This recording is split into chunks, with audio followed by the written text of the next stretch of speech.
दोस्तों, welcome back to my YouTube channel. तो दोस्तों, आज हम बात करने वाले हैं 7% किसान कोटा प्लॉट्स के रिगार्डिंग, क्योंकि इसमें बहुत सारे कमेंट्स भी आ रहे थे मुझे और बहुत लास्ट वीडियो को भी आपने काफ़ी ज़्यादा सपोर्ट किया था और उस पर बहुत ही ज़्यादा कमेंट आए थे। और इसमें मैंने एक पोल क्रिएट किया था अपने चैनल के माध्यम से, तो उस पर जो सबसे ज़्यादा वोटिंग आई थी वो आई थिंक 68% तक इसमें 7% वीडियो के लिए आई थी। तो आज मैं आपको क्लियर करने वाला हूँ 7% अथॉरिटी प्लॉट होते क्या हैं। एक्चुअली यमुना के अंदर सेक्टर 18-20 में, यहाँ पर पूरी यमुना के अंदर आप किसी भी पर्टिकुलर किसी भी सेक्टर के बारे में अगर आप बात करें, जैसे कि सेक्टर 25 के बारे में अगर आप बात करें, तो ओनली वहाँ पे आपको लगे हुए प्लॉट और रजिस्टर्ड प्लॉट आपको मिलते हैं।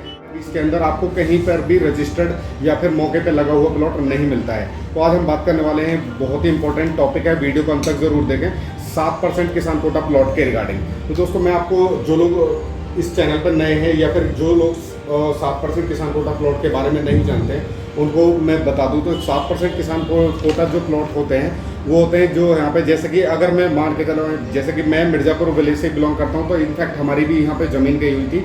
अगर आप देखेंगे सेक्टर 18 वाला का जो मेन 100 मीटर रोड है, उसी के पास अपनी जो एग्रीकल्चर लैंड थी, वहीं पे हमारी यहाँ पे ज़मीन एक्वायर करी गई थी। तो उसके ब्याह पे हमें का आबादी प्लॉट दिया जाएगा और यहाँ पे 64% मुआवजा, और यहाँ पे जितना भी मुआवजा, यहाँ पे 880 रुपये आई थिंक हमें उस टाइम पे मिला था। 880 रुपये मीटर के हिसाब से हमें उस टाइम पे अथॉरिटी ने मुआवजा दिया था। तो उसके रिगार्डिंग हमें यहाँ पे एक अथॉरिटी से एग्रीमेंट भी साइन हुआ था किसानों का कि आपको या तो हमारी जनरेशन जो आने वाले टाइम पे जनरेशन होगी, उसको अगर कोई काम करने के लिए या फिर यहाँ पे रहने के लिए एक जगह चाहिए होगी, तो उसके लिए हम आपको प्लॉट देंगे। तो अथॉरिटी ने ये कंडीशन रखी थी उस टाइम पे। तो ये होगी 7% किसान को ये अलॉट होते हैं। अथॉरिटी जो यमुना अथॉरिटी जो वो किसान को ही अलॉट करेगी इनको। और जिन लोगों ने अभी तक यहाँ पे सेक्टर 18-20 के अंदर नक्शा 11 के बेस पे प्लॉट लिए हैं, उनको मैं बता दूं कि आपका बिल्कुल जो, अगर आपने रजिस्टर्ड एग्रीमेंट और या फिर बिल जिसकी भी ब्याह पे आपने डॉक्यूमेंटेशन कराया है, अगर आप उसकी वजह से अगर देखा जाए तो काफ़ी स्ट्रॉन्ग है वो भी उस तरीके से। लेकिन मैं आपको बता देता हूँ कि फर्स्ट टाइम जो अथॉरिटी रजिस्ट्री अगर इसकी करेगी तो वो सिर्फ और सिर्फ किसान को करेगी, आपको नहीं करेगी डायरेक्ट, क्योंकि आपने रजिस्टर एग्रीमेंट कराया है, ना कि आपने अथॉरिटी से रजिस्ट्री कराई है। तो अभी अथॉरिटी में रजिस्ट्री इसकी बंद है। अभी 64% मुआवजे का डिस्प्यूट चल रहा था किसानों का। इनफैक्ट अभी हमें भी अभी 64% मुआवजा नहीं मिला है। तो जैसे ये सारी चीज़ें और इशू क्लियर हो जाते हैं, तो उसके बाद अथॉरिटी इनको मौके पे डेवलप करेगी और इसका डेवलपमेंट चार्ट या फिर अलॉटमेंट लेटर इसके लिए जारी करेगी किसानों को। तो पहली बार में जो रजिस्ट्री होगी वो किसान को होगी, बाद में आपको, अगर आपने परचेज किया है तो आपको फिर उसके बाद ही ट्रांसफ़र हो पाएगा आपका अपने एग्रीमेंट के ब्याह से। अब इसमें अगर बात मैं करूँ यहाँ पे, ये सेक्टर 18 और 20 के अंदर रजिस्टर्ड प्लॉट मिलेंगे या अनरजिस्टर्ड, तो मैं अगर आपको बता दूं तो अगर इसमें आपको लीगल तरीके से प्लॉट अगर आपको मिल रहा है, तो उसमें सिर्फ और सिर्फ सेक्टर 18-20 के अंदर कोई भी आपको मौके पे नहीं मिलेगा, किसी का भी अलॉटमेंट लेटर नहीं मिलेगा। अगर आपको कोई अलॉटमेंट लेटर या फिर नक्शा बना के दे रहा है तो बिल्कुल गलत दे रहा है, क्योंकि अथॉरिटी ने अभी कोई भी किसी भी तरीका अपडेशन नहीं किया है। क्योंकि इनफैक्ट हमें भी उस गाँव में मिर्ज़ापुर विलेज का जो प्लॉट है वो भी हमें भी मिलेगा। तो इसमें अभी कोई भी अलॉटमेंट लेटर वगैरह कोई भी जारी नहीं हुआ है। तो अगर मैं बात करूं, यहाँ पे सिर्फ और सिर्फ आपको अनरजिस्टर्ड प्लॉट मिलते हैं। जैसे कि अगर मैं डॉक्यूमेंट की बात करूं तो यहाँ पे नक्शा 11 सबसे नंबर 1 डॉक्यूमेंट होता है, नक्शा 11। उसके बाद उसमें आ जाता है उनके आईडी डिटेल्स, ओरिजिनल आईडी है या नहीं है, किसान को जेन्युइनली मुआवजा मिला है या फिर यहाँ पे मूलभूत वहीं का निवासी है नहीं। क्योंकि इसमें गैर पुश्तैनी प्लॉट भी होते हैं, जिन्होंने अगर बाहर आउटर एरिया से अगर यहाँ पे ज़मीन परचेज कर लेता है उस टाइम पे, अगर अथॉरिटी ने उसको मुआवजा दिया है तो ये गैर पुश्तैनी माना जाएगा। जो यहाँ का लीगल निवासी है, जो यमुना के अंदर लीगल निवासी है, सिर्फ और सिर्फ प्लॉट जो उसी को मिलेगा। तो दोस्तों, ये आप अगर इसमें भी झांसे में फंस सकते हैं कि आपको गैर पुश्तैनी प्लॉट भी आपको लोग दे सकते हैं। तो इसमें सबसे मेन चीज़ जो डॉक्यूमेंट है वो नक्शा 11 है। और ये चीज़ आप बिल्कुल क्लियर कर लें कि जो किसान है वो कहाँ का है, रेजिडेंस यमुना का ही है या फिर आउट ऑफ एरिया का है। नंबर 1 पॉइंट की बात है, ये सबसे पहले आप ये चीज़ क्लियर करें। अगर मूल निवासी यमुना का ही है तो डेफिनेटली उसको प्लॉट मिलेगा। आप नक्शा 11 के बेस पे भी, एग्रीमेंट के बेस पे भी उसको आप ले सकते हैं। अब बात आती है यहाँ पे सेक्टर 22D के अंदर या फिर सेक्टर 18-20 के अंदर। अब इसमें 7% किसान कोटा प्लॉट में ये तो अभी लोकेशन पे तो लगे नहीं है, लेकिन अभी इनका जो रेट है वो किस तरीके का हुआ तो मैं आपको बता देता हूँ। सेक्टर 18 के अंदर जितने भी विलेज आते हैं, जैसे अछेजा विलेज होगा, रामपुर विलेज होगा, मिर्ज़ापुर होगा, नीलोनी होगा, ये हमारे गाँव जो पड़ते हैं ये आसपास के सेक्टर 18 के पास पड़ते हैं। और फिर फिल्म सिटी के बाद में जैसे रुस्तमपुर, आछेपुर, चांदपुर, परसोल, ये जो पड़ेंगे ये पड़ेंगे आपके यहाँ पे सेक्टर 20 के अंदर। तो अगर मैं ऑलमोस्ट जैसे ईडा के प्लॉट के रेट ऑलमोस्ट सेम ही है, तो ऑलमोस्ट यहाँ पर भी दोनों सेक्टर के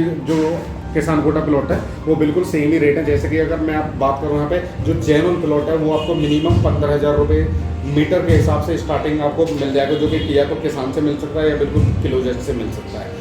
बाकी जो फाइनेंसर देगा वो आपको 20 प्लस का भी रेट बताएगा, 25 का भी बताएगा, 30 का भी बताएगा कि मौके पे ये लग चुका है, मैप भी आपको दिखा सकता है, वो बिल्कुल सरासर गलत है। तो आप उनके झांसे में ना आए, उनसे बच कर रहें, क्योंकि बहुत सारे ऐसे ब्रोकर या फिर हमारे जैसे मैं अगर बात करूँ यहाँ पे जो लोग वहाँ पे यमुना के अंदर काम कर रहे हैं तो वो काफ़ी ज़्यादा यहाँ पे डॉक्यूमेंटेशन से अपना इलीगल तरीके से भी प्लॉट को सेल कर सकते हैं। तो आप उनका विशेष कर ध्यान रखना है। दूसरी चीज़ आती है ये सेमी कॉमर्शियल प्लॉट होते हैं। आपको जैसे मैंने लास्ट वीडियो में भी दिखाया था, अगर आपने नहीं देखी है तो 6% किसान कोटा प्लॉट आप आई बटन पर आप जाके आप क्लिक करके देख सकते हैं। उसमें सेमी कॉमर्शियल प्लॉट किस तरीके से यूज हो सकता है और इसमें किस तरीके से हम अपग्रेड कर सकते हैं 50% कॉमर्शियल या 50% रेजिडेंशियल। तो उस वीडियो में मैंने आपको क्लियर करके बता दिया कि आप इस तरीके से आप कर सकते हैं। तो काफ़ी ज़्यादा बात आती है, लास्ट पॉइंट है मेरा जो ये सब्सक्राइबर की कंटेंट पे ही मैंने ये वीडियो आज के लिए बनाया था, क्योंकि इस पर बहुत ही ज़्यादा कमेंट मुझे आ रही थी कि आप 7% प्लॉट से रिलेटेड वीडियोस लेके आए।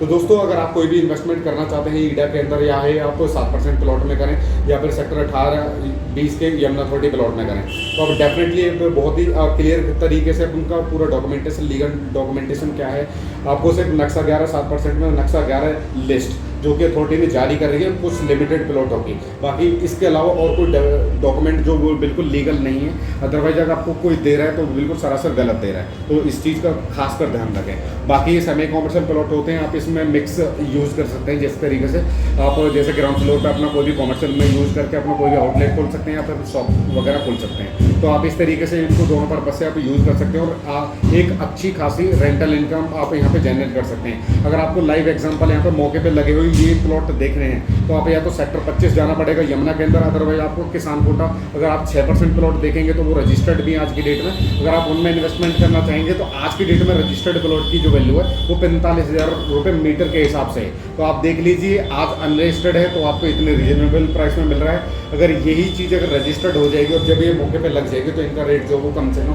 45 से 50,000 के करीब आराम से या फिर अथॉरिटी प्लॉट से आप कंपेयर कर पाओगे, क्योंकि ये भी काफ़ी अच्छी लोकेशन पे लगे हुए हैं। सेक्टर 18 के प्लॉट जितने भी विलेज आते हैं वो 100 मीटर का जो 18-20 का डिवाइडिंग रोड है उससे बिल्कुल लेफ्ट वाला जो एरिया है वो 7% आबादी भूखंड के लिए ही अथॉरिटी ने छोड़ा हुआ है। तो दोस्तों इस वीडियो के माध्यम से आशा करता हूँ आपको काफ़ी ज़्यादा वैल्यू और इन्फॉर्मेशन मिल गई होगी, क्योंकि ये काफ़ी ज़्यादा कमेंट भी आ रहे थे मुझे और इसमें पोल जो मैंने आपको बताया क्रिएट किया था उसमें सबसे ज़्यादा वोटिंग जो थी वो 7% प्लॉट को लेकर थी।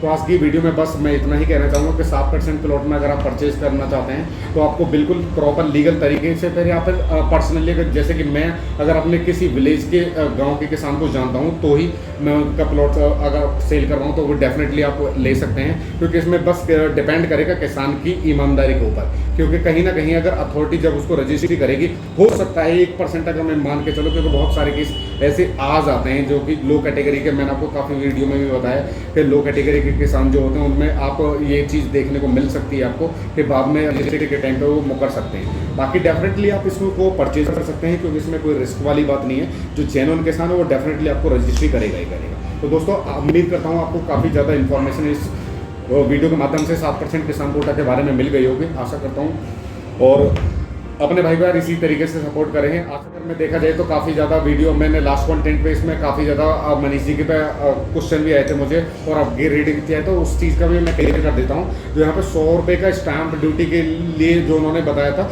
इसमें थोड़ा सा कन्फ्यूजन हो गई थी, उनमें बाद में हमें थोड़ा सा मिस्टेक का इसमें क्या डाउट लिया। अगर मैं पूरा वीडियो देखा था तो मुझे तो इतना नॉलेज नहीं थी प्रॉपर डॉक्यूमेंटेशन के बारे में।